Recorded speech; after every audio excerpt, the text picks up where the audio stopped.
દિલ્હીની જેમ સુરત અમદાવાદની હવામાં પણ ઝેર અનુભવાયું છે। અમદાવાદ સહિત રાજ્યમાં કેટલાક વિસ્તારોની હવા પ્રદૂષિત થઈ ગઈ છે। ગુજરાતમાં એર ક્વોલિટી ઇન્ડેક્સ 193 ને પાર, અમદાવાદની એર ક્વોલિટી ઇન્ડેક્સ 195 ને પાર, સુરતનો એર ક્વોલિટી ઇન્ડેક્સ 222 ને પાર, રાજકોટમાં એર ક્વોલિટી ઇન્ડેક્સ 175 ને પાર, વડોદરામાં એર ક્વોલિટી ઇન્ડેક્સ 202 ને પાર, ભાવનગરમાં એર ક્વોલિટી ઇન્ડેક્સ 172 ને પાર, અંકલેશ્વરમાં એર ક્વોલિટી ઇન્ડેક્સ 195 ને પાર, તો ચીખલીમાં એર ક્વોલિટી ઇન્ડેક્સ 227 ને પાર પહોંચી ગયો છે। દમણમાં એર ક્વોલિટી ઇન્ડેક્સ એટલે કે AQI 213 ને પાર પહોંચી ગયો। હવા પ્રદૂષણ માટે બાંધકામ અને ઇન્ડસ્ટ્રીઝ જવાબદાર છે। તો અમદાવાદ સહિત મોટા ભાગના શહેરોમાં એર ક્વોલિટી ઇન્ડેક્સ ખૂબ જ વધી ગયો છે, એટલે કે પ્રદૂષણનું જે પ્રમાણ છે એ શહેરોમાં ખૂબ જ વધી ગયું છે। ખાસ કરીને જે બાંધકામનું કામ ચાલી રહ્યું છે, ઇન્ડસ્ટ્રીઝનું કામ ચાલી રહ્યું છે, એના પગલે આ સ્થિતિ જોવા મળી રહી છે। 150 કરતાં વધારે જ્યારે AQI આવે ત્યારે સ્વાભાવિક રીતે સ્વાસ્થ્યને તકલીફ થતી હોય છે। ખાસ કરીને વૃદ્ધોને, બાળકોને, ગર્ભવતી મહિલાઓને આ સ્વાસ્થ્યમાં તકલીફ થતી હોય છે। હવે ક્યાં કેવી સ્થિતિ છે જણાવવા માટે સહયોગી પૃથા જોડાઈ ગયા છે કે રાજ્યમાં AQI કયા વિસ્તારમાં કેટલો છે એ પૃથા જણાવશે। જી પૃથા। જી ચોક્કસપણે હેમ, તો ગુજરાતમાં પણ 193 ની ઉપર AQI પહોંચી ગયો છે। જે પ્રદૂષણનું સ્તર છે તે દિવસે ને દિવસે વધી રહ્યું છે। AQI ની ઓફિશિયલ સાઇટ પર જોઈએ તો હાલ અત્યારે ગુજરાતમાં 189 જે AQI છે તે પહોંચી ગયો છે, એટલે કે ખૂબ જ ગંભીર શ્રેણીમાં પહોંચી ગયો છે। જો અલગ અલગ વિસ્તારની વાત કરવામાં આવે તો આજે સેવિયર બતાવવામાં આવે છે, જે સૌથી ખરાબ એટલે કે 150થી પણ વધારે જે વિસ્તારમાં એર ક્વોલિટી ઇન્ડેક્સ હોય 200થી વધારે, તેમાં સૌથી પહેલા નામ છે નવસારીનું કે જેનો AQI 244 છે।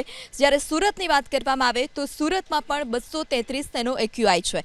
જ્યારે ચીખલીની વાત કરવામાં આવે તો ચીખલીમાં પણ 224, વલસાડમાં 224, દમણ કે જ્યાં પણ 222 AQI દેખાડવામાં આવે છે, એટલે કે નવસારી, સુરત, ચીખલી, વલસાડ, દમણ આ તમામ એવા વિસ્તાર છે કે જ્યાં AQI 200 ને પાર છે, એટલે કે સૌથી વધારે જ્યાં હવામાં પ્રદૂષણ જોવા મળતું હોય છે, આ તમામ વિસ્તારમાં સૌથી વધારે હવામાં પ્રદૂષણ છે। ચોક્કસપણે શ્વાસ લેવામાં પણ તકલીફ પડી રહી છે। ત્યારબાદ જો વાત કરવામાં આવે વાપીમાં 200, વડોદરામાં 195, અંકલેશ્વરમાં 193, અમદાવાદમાં 191, ખંભાતમાં 189, સિહોરમાં 186, ગાંધીનગરમાં 185, ભાવનગરની વાત કરવામાં આવે તો 181। આ 181 એટલે કે જે પણ ખૂબ ગંભીર શ્રેણીમાં છે। 150થી ઉપર જ્યારે AQI પહોંચતો હોય છે ત્યારે શ્વાસ લેવાની સંબંધિત જે અલગ અલગ બીમારીઓ છે તે પણ જોવા મળતી હોય છે। જો ખાસ કરીને અમદાવાદની વાત કરવામાં આવે તો અમદાવાદની જો આપણે વાત કરીએ તો અમદાવાદમાં પણ જે AQI છે જે ખૂબ જ ગંભીર શ્રેણીમાં છે। અત્યારે અમદાવાદનો AQI 196 બતાવે છે। મેપના માધ્યમથી આપણે જો આ AQI જોઈએ તો અમદાવાદના ઘણા બધા એવા વિસ્તાર છે કે જ્યાં 200થી ઉપર AQI છે, એટલે કે જે આ પર્પલ કલરના જેટલા પણ આ ડોટ્સ દેખાય છે એ તમામ અમદાવાદના એવા વિસ્તાર છે કે જ્યાં AQI સૌથી વધારે છે। જો ઝૂમ કરીને જોવા આપણે જોઈએ તો જે આંબલી આસપાસનો જે વિસ્તાર છે તે વિસ્તાર કે જ્યાં સૌથી વધારે 211 AQI દેખાડવામાં આવે છે। ત્યારબાદ આ મીઠાખળી એસ્ટેટ પાસેનો પણ જ્યાં વિસ્તાર છે કે જ્યાં 206 AQI જે છે તે AQI હાલ અત્યારે આપણને દેખાઈ રહ્યો છે। આ સાથે અલગ અલગ શહેર કે જ્યાં ખાસ કરીને ઇન્ડસ્ટ્રીયલ સાઇટ જે વધારે હોય છે ત્યાં હોય છે। બોડકદેવ જે વિસ્તાર છે ત્યાં બોડકદેવમાં પણ 206 AQI છે। CP-નગર વિસ્તાર છે, CP-નગર એક વિસ્તાર કે જ્યાં પણ 205 AQI છે। ત્યારબાદ જય અંબેનગર કે જ્યાં પણ 206 AQI જે છે તે નોંધાયો છે। ત્યારબાદ સરદાર વલ્લભભાઈ પટેલ સ્ટેડિયમ જે વિસ્તાર છે ત્યાં પણ 204 AQI હાલ અત્યારે દેખાઈ રહ્યો છે। થલતેજ વિસ્તાર કે જે હંમેશા ટ્રાફિકથી ધમધમતો વિસ્તાર છે ત્યાં પણ 209 AQI છે। ત્યારબાદ વસંતનગર વિસ્તાર કે જ્યાં પણ 217 AQI છે। વિક્રમનગર વિસ્તાર કે જ્યાં પણ 211 જે AQI છે તે વધારે જોવા મળી રહ્યો છે।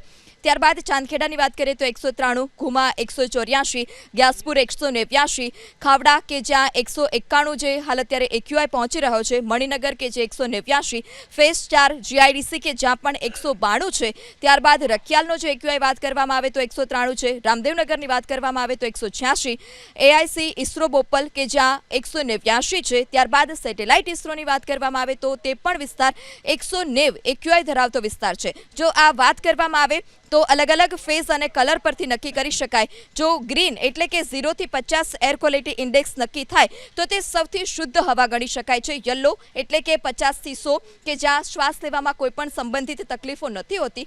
101 થી 150 કે જ્યાં થોડી ઘણી તકલીફ હોય છે, જે પણ એલર્જેટિક લોકો હોય છે તેને ખાસ કરીને તકલીફ થતી હોય છે. પરંતુ જ્યારે લાલ, પર્પલ અને બ્રાઉન જે હોય છે ત્યારે સૌથી વધારે લોકોને હાનિ પહોંચાડતી હોય છે. એટલે કે અમદાવાદના લોકોએ પણ હવે ચોક્કસપણે સાવચેતી રાખવાની જરૂર છે. જી બિલકુલ આભાર પૃથા વિગતો આપવા માટે. તો જેમ તમે જોયું, મોટાભાગના શહેરોમાં, અમદાવાદના મોટાભાગના વિસ્તારોમાં 200 કરતાં વધારે એક્યુઆઈ છે. હવે આપણે હવામાં ઝેર કયા શહેરમાં શું સ્થિતિ, એક્યુઆઈ શું છે એ સમજીએ. નવસારીમાં 250 નો આંકડો હતો એક્યુઆઈનો, વાપીમાં 201 એક્યુઆઈ છે, અમદાવાદમાં 196, અંકલેશ્વરમાં 191, ગાંધીનગરમાં 189 અને ખંભાતમાં 188 એક્યુઆઈ પહોંચ્યો છે. 150 કરતાં વધુ થાય એટલે ખૂબ જ જોખમી કહેવાય એ સ્થિતિ જોવા મળી રહી છે.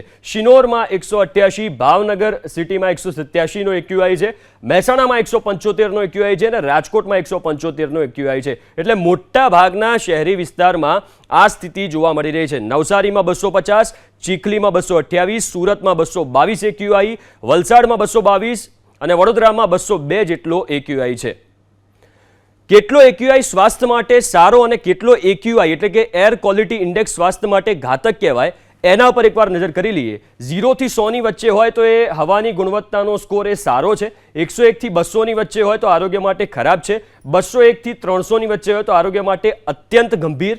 301 થી 400 ની વચ્ચે હોય તો આરોગ્ય માટે અત્યંત ગંભીર સ્થિતિ છે. 401 થી 500 ની વચ્ચે જો એક્યુઆઈ હોય તો આરોગ્ય માટે અત્યંત ખરાબ સ્થિતિ જોવા મળી રહી છે. એટલે કે અત્યારે અમદાવાદના મોટાભાગના વિસ્તારોમાં તમે જોયું 200 ની આજુબાજુનો એક્યુઆઈ હતો અને ઘણા બધા શહેરોમાં પણ એક્યુઆઈ 200 ની આજુબાજુ હતો. એટલે અત્યંત ગંભીર સ્થિતિ છે. વાયુ પ્રદૂષણના કણ શરીરમાં કેવી રીતે પ્રવેશ કરે છે એ પણ એકવાર આપણે સમજી લઈએ. નાના કણ સ્વાસ્થ્ય માટે વધુ જોખમ ઊભું કરે છે. જે પ્રદૂષણના નાના કણ હોય એ સ્વાસ્થ્ય માટે વધુ જોખમ ઊભું કરે છે. પાર્ટિક્યુલેટ મોટર એટલે કે પીએમ માણસના વાળ કરતાંય ઘણું નાનું હોય છે. એની જે સાઇઝ હોય છે એ ખૂબ જ નાની હોય છે. પીએમ ફેફસાના ઉપરના ભાગોમાં જમા થઈ શકે છે, જેમ કે શ્વાસનળી, વાયુમાર્ગ અને ફેફસાના રોગોને નોતરી શકે છે. ફેફસાના રોગોની સંખ્યામાં વધારો થઈ શકે છે. પીએમ એ ફેફસામાં ઊંડા ઉતરી શકે છે અને લોહીના પ્રવાહમાં પ્રવેશી શકે છે, જે તમામ મુખ્ય અંગોને અસર કરી શકે છે. ફેફસાથી શરૂ થઈને શરીરના મોટા ભાગના અંગોને આ વસ્તુ અસર કરી શકે છે. તો હવામાં જે ઝેર ભળ્યું છે એ સ્વાસ્થ્ય માટે ખૂબ જ હાનિકારક છે. આપણી સાથે ડૉક્ટર પાર્થિવ મહેતા કે જેઓ પલ્મોનોલોજિસ્ટ છે જોડાઈ ગયા છે. સર, આપનું સ્વાગત છે. સર, પહેલાં દિલ્હીની આવી સ્થિતિ હતી. દિલ્હીની જો કે અત્યારે પણ આ સ્થિતિ છે કે એક્યુઆઈ ઓલમોસ્ટ હાઈ જ હોય છે. હવે અમદાવાદમાં આ સ્થિતિ જોવા મળે છે કે મોટાભાગના વિસ્તારમાં 200 ની આજુબાજુનું એક્યુઆઈ છે. એટલું નહીં, રાજ્યના ઘણા બધા શહેરોમાં એટલો બધો એક્યુઆઈ જોવા મળી રહ્યો છે, 196, 194. હવે મનુષ્યના શરીરમાં આ વસ્તુ ફેફસામાં તો અસર કરે જ છે, પણ અન્ય શું રોગને આ નોતરી શકે જે આ પ્રદૂષણ વધી રહ્યું છે? જી, હવે આપણે પાર્ટિક્યુલેટ મેટર જે તમે ખૂબ સારી રીતે સમજાવ્યું કે બહુ ઝીણા કણો હોય છે અને એ હવા મારફતે આપણા ફેફસામાં આવે. હવે ફેફસા એક એવી જાળી છે કે જે ઓક્સિજન લે, કાર્બન ડાયોક્સાઇડ બહાર કાઢે, પણ સાથે આવેલા પાર્ટિક્યુલેટ મેટરો પણ અંદર ઘૂસી જાય. અને એ જ્યારે પાર્ટિક્યુલેટ મેટર આપણા શરીરમાં આવે ત્યારે સૌથી પહેલા તો સીધી વાત છે કે શ્વાસનળીને જ એ અવરોધ કરે અથવા તો શ્વાસનળીને સૂજન કરાવે અથવા તો ખાંસીના રોગ કરાવે. ફેફસાના રોગ તો થાય જ છે, આપણે બધાને ખબર છે. દમ થઈ શકે, સીઓપીડી થઈ શકે, ઘણાને પલ્મોનરી ફાઇબ્રોસિસ પણ થઈ શકે લાંબા ગાળે પ્રદૂષણથી જો એ આવે તો. પરંતુ આ પાર્ટિક્યુલેટ મેટર જ્યારે ઓગળીને રુધિરાભિસરણ તંત્રમાં એટલે કે લોહીમાં ભળી જાય તો એ કિડની ઉપર પણ અસર કરે, કારણ કે એમાં એવા કેમિકલ હોય છે કે જે કિડનીને શરીરની બહાર કાઢવા માટે એક જમાવડો થતો હોય છે. લીવર ઉપર અસર કરી શકે, લોહીની નળીઓને સંકોચી શકે, બ્લડ પ્રેશર કરી શકે, આપણા મનના કોષો એટલે કે જ્ઞાનતંતુને પણ નબળા કરી શકે.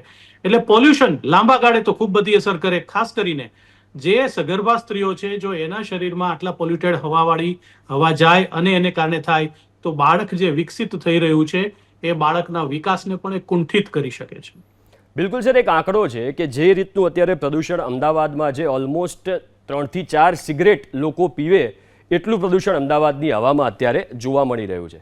હવે આનાથી ખાસ કરીને બાળકો, વૃદ્ધો અને જેમ તમે કહ્યું કે સગર્ભા મહિલાઓ, એમને ખૂબ જ ઇફેક્ટ થાય છે. એમને શું ધ્યાન રાખવું પડે ને કેટલી ઇફેક્ટ થાય?